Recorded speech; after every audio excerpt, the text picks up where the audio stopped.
Hello, hello, my loves. Welcome to another video. It has been quite the month of April. I can honestly say for the month of April, I am actually relieved that we are literally on the last day, which is today, and we will be stepping into a brand new month, the month of May. This video is going to be a little chit chat, a wrap up video discussing the month of April, everything that I read, my thoughts, my ratings on the books that I read. And then I'm going to share with you guys my little TBR pile of books that I'm going to be reading or try to read or want to read for the month of May. So if that looks like something you want to listen in and hear about, please keep watching.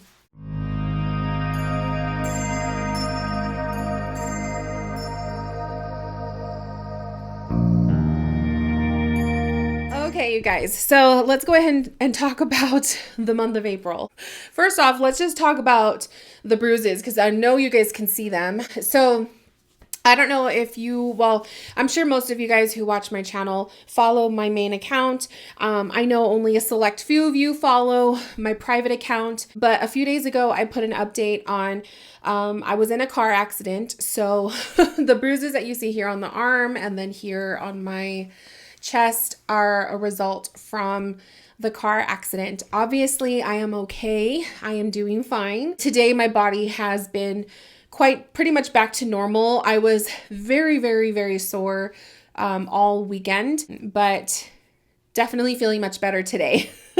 So now we're just kind of going through the bruises and just waiting for that to kind of clear up. But I am definitely happy and grateful and thankful that nobody else was injured and that everybody's okay. And, it is what it is. Life just happens. So that's one thing that I had to go through and endured in the month of April towards the end. Crazy enough too, because I know Mercury went direct on the 25th and then my car accident was that weekend, Saturday. I believe it was the 27th.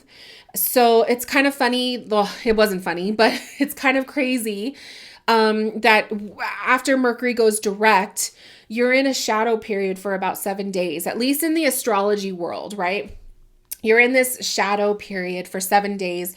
And in the shadow period of Mercury going direct, you are kind of faced with like you've done some of the work or some of the lessons that you had to be introduced to or re-examined or going back into whatever went on during Mercury retrograde. The shadow period is kind of getting back into the groove of life.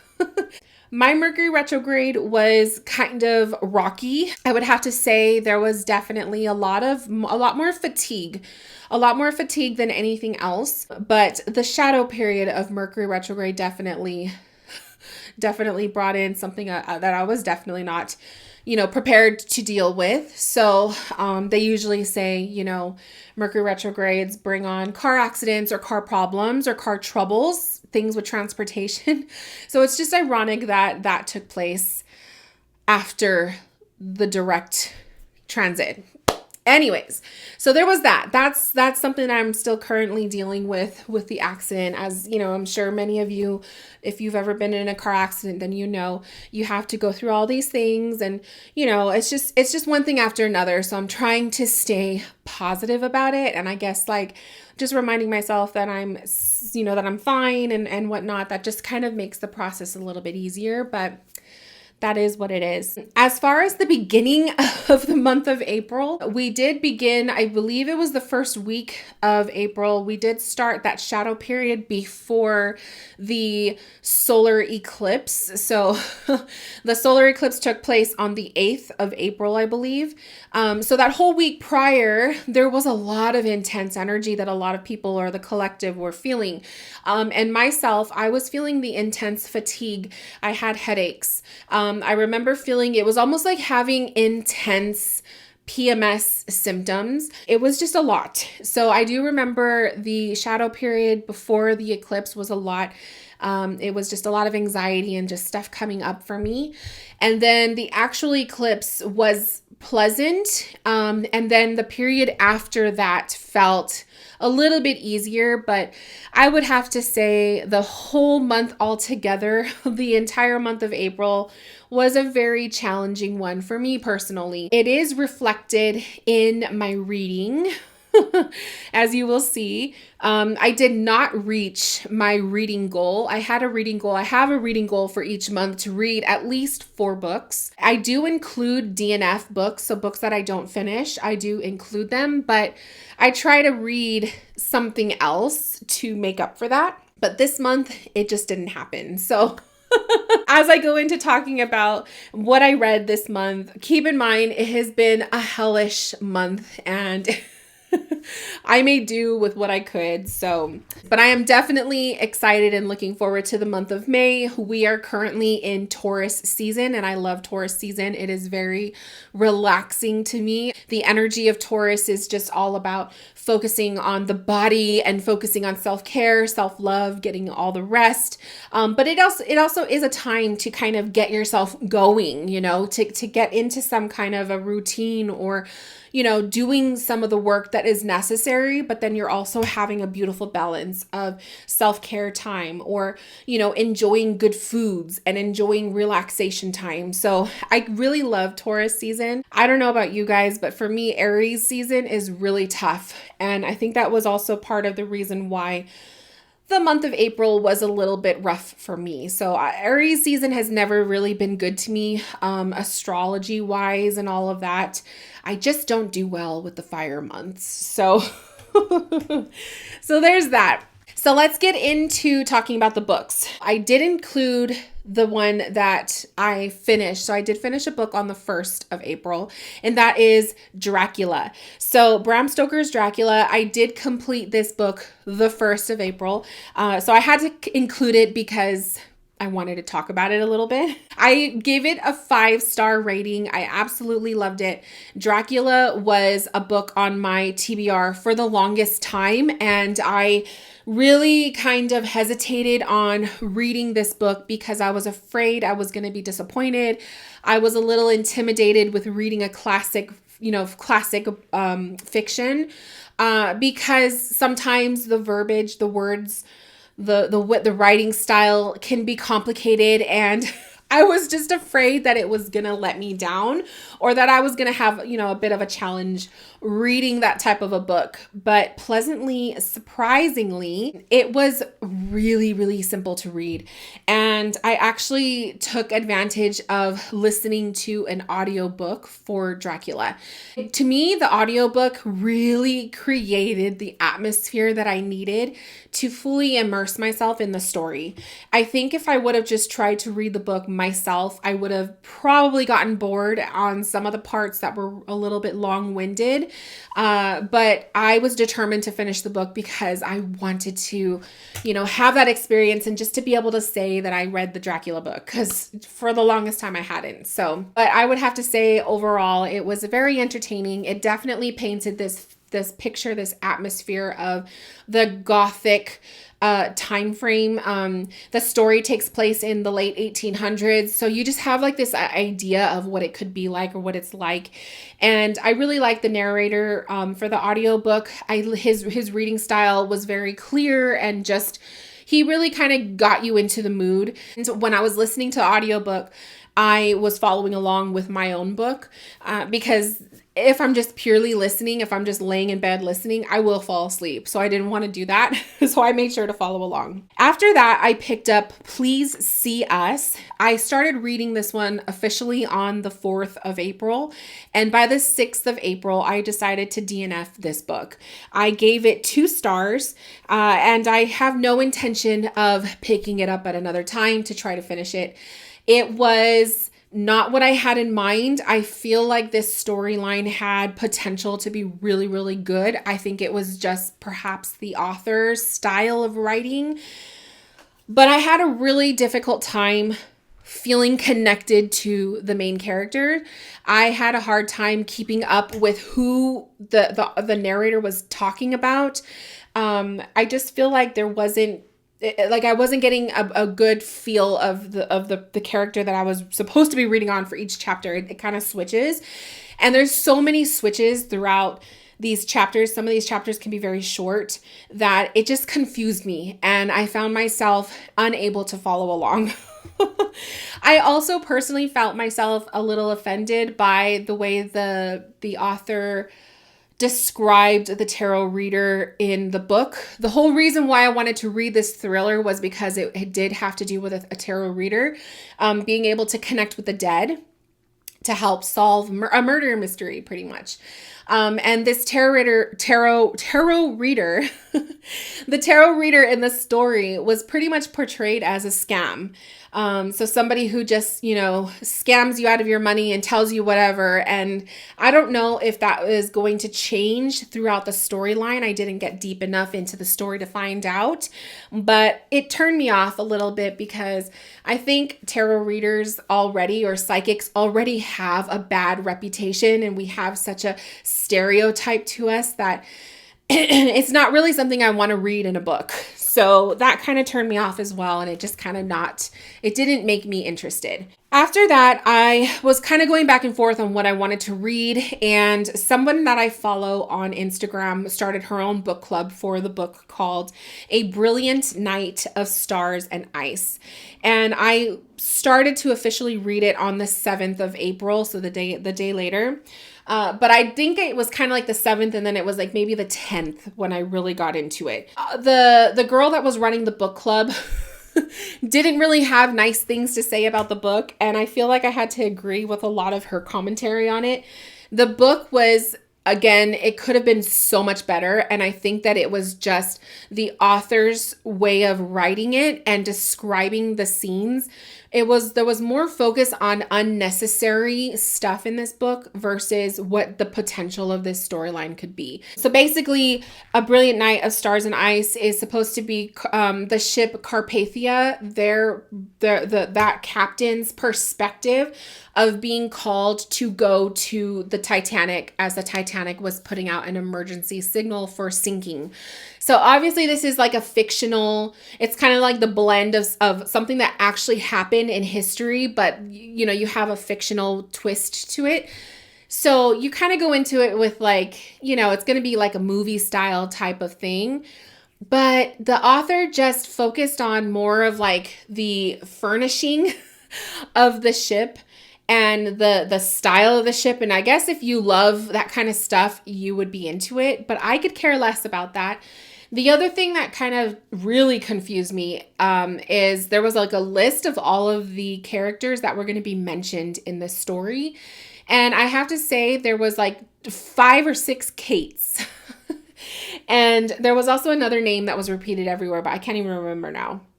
But there was like 5 or 6 characters with the name Kate. It was super annoying. And when you have multiple characters with the same name, you have to really write it in a way that you could tell the difference. You really get the feel of their personality as you're reading about them.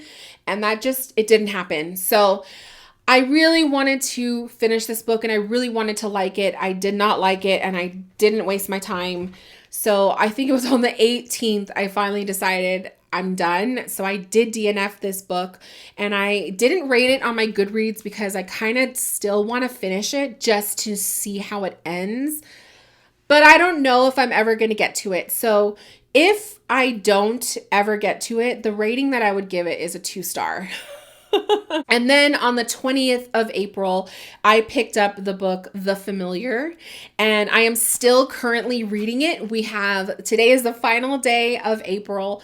I think I have like 70 something pages left. So if I'm really good today, I could finish the book, but I'm not gonna hold it against myself. It might be like a Dracula book where I finish it the first day of May. So the rating that I am leaning on giving this book is surprisingly a 3.5 star. Because Goodreads doesn't do half-star ratings, I will round it up to 4 stars because it is good and it is entertaining and it did grab my attention. but it grabbed my attention midway through the book. If I am not grabbed in within the first 20 pages, I have a really hard time staying and sticking with the book. The only reason why I'm forcing myself to push through and finish this is because of all of the positive 5-star ratings that everybody gave this author. And I had to see the ending. Like, I want to know the ending. Now that I'm like deep into this book, I'm like, I'm gonna finish this. I hate to say that I would give this book a 3.5-star rating, but I don't know. I don't see what the hype was, to be honest. Lee Bardugo, I think it's Lee Bardugo. I don't have the book in front of me. Wrote a couple other really popular fiction, horror fiction or fantasy fiction that a lot of people really liked. I think one of them is The Ninth House. So I've never read any other books by this author. This is my first book by her. So I'm not ready to completely, completely give up on her. But if her other books are anything like The Familiar, I don't know if I'm going to get into it. Her writing style is beautiful, though, I will say. She's very descriptive, but like in a good way, like it flows. But I don't know. I don't know what it was. It could have been, there's a lot of different characters and the names are very, not similar, but they just, I don't know. You guys have to read the book. It could just be me. It could also be because I'm going through so much this month that it's really hard for me to focus and to get to allow myself to sit down and just, rest and focus. So maybe that's why. But yeah, it's definitely been troublesome. So that is my reading list for the month of April. Let me have a sip of water before I start coughing. Okay. So let's talk about my TBR for May. Now, we're starting to creep into the hotter, warmer season. Not quite yet summer, but we are on the brink of that.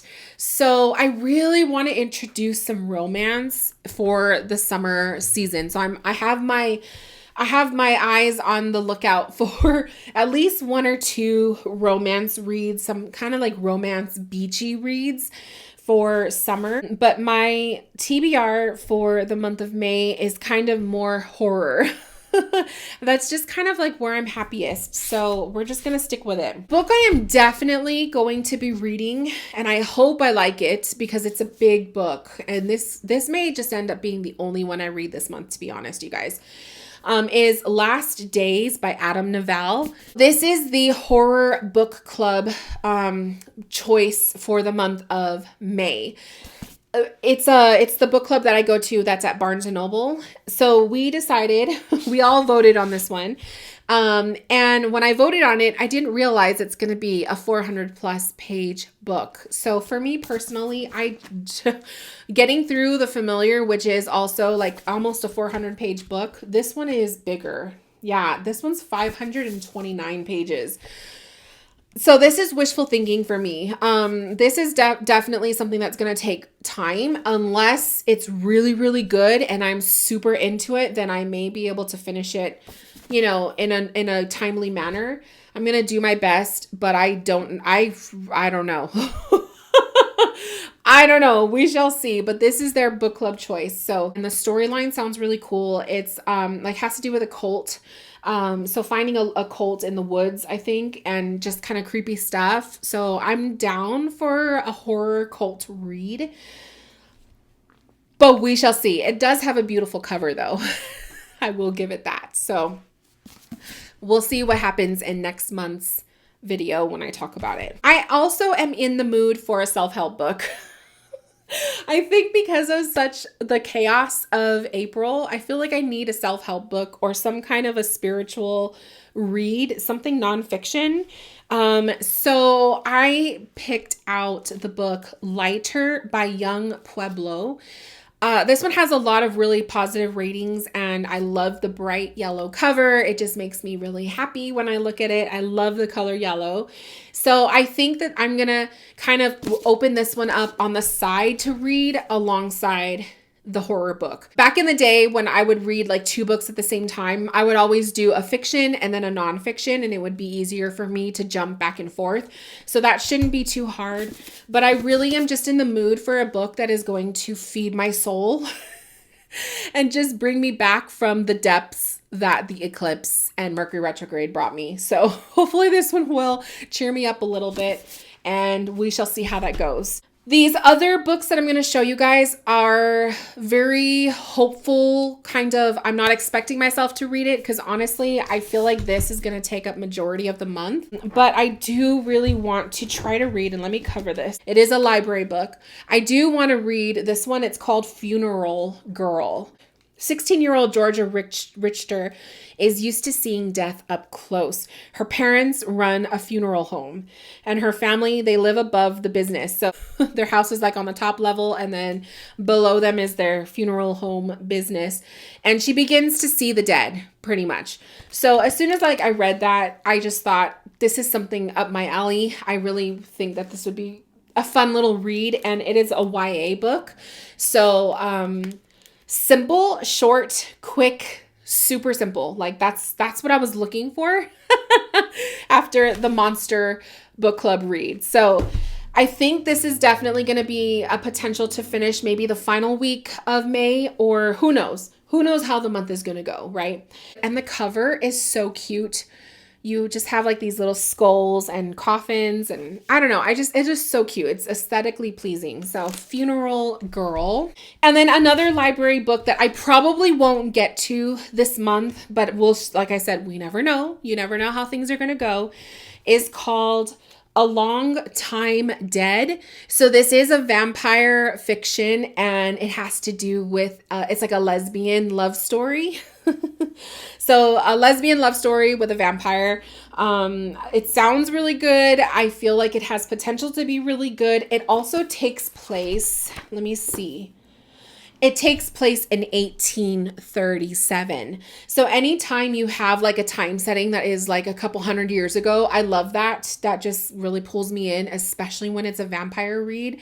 So this one has potential, but I really like the idea of the lesbian vampire story. It's just something different, and I could really use some romance reads. But those are my TBR books for the month of May. It's a very iffy pile, and I've also learned my lesson too, that just because I have it on the pile and I showed it in the video does not mean that that is what I'm going to ultimately read. Sometimes I find new books throughout the month. Sometimes I DNF something, sometimes whatever. So I pretty much leave myself wide open for any possibilities, but I do like to have something to show you guys in a video, because I know, I mean, at least those of you who are tuning into this video, we like to talk books. So that's why I try to have a TBR, but it doesn't mean I'm going to follow it. So anyways, my loves, that concludes today's video. I hope you guys are doing well. It feels good to be able to, sit back and put on the camera and just talk to you guys. I hope you guys are reading still and doing your things. Those of you who are setting goals for yourselves throughout the month, I hope that you are reaching your goals and whatnot. And I hope you guys are just discovering, something that you like to read that is just keeping the interest. Because to me, that's, you think that would be easy to obtain.